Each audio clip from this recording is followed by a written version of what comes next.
പതിവ് തെറ്റിച്ച് ഇന്ന് ഞാൻ കാലത്ത് 7 മണിയായപ്പോൾ എഴുന്നേറ്റിട്ടുണ്ടായിരുന്നു. ഞാൻ പതിവ് തെറ്റിച്ചെങ്കിലും കാലാവസ്ഥ എന്നത്തെയും പോലെ തന്നെ തുടരുകയാണ്. ഇന്നും നല്ല ഉഗ്രൻ തണുപ്പായിരുന്നു. മെത്തയെല്ലാം വിരിച്ചിട്ടതിന് ശേഷം ആദ്യം തന്നെ ഞാൻ പോയിട്ട് പല്ല് തേക്കുകയാണ്.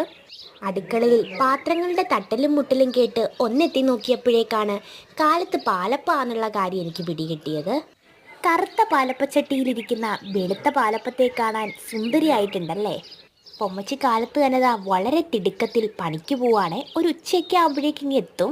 ഒരു സൈഡിൽ പാലപ്പം റെഡിയായിക്കൊണ്ടിരിക്കുമ്പോൾ മറു സൈഡിൽ അമ്മ ഉച്ചക്കത്തേക്ക് വേണ്ടിയിട്ട് പയർ തോരൻ തയ്യാറാക്കാനുള്ള പുറപ്പാടിലാണ്.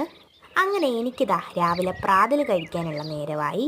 ഒരു വലിയ അങ്കംവെട്ടിന് ശേഷം കുറേ ചാമ്പയ്ക്കകളെ ഞാൻ കൈവശപ്പെടുത്തി നല്ലപോലെ അരിഞ്ഞ് പാകപ്പെടുത്തിയതാ കഴുകിയെടുക്കുകയാണ്. അല്പം ഉപ്പൂടെ ചേർത്ത് തിരുമ്മിയെടുത്താൽ എന്തായി.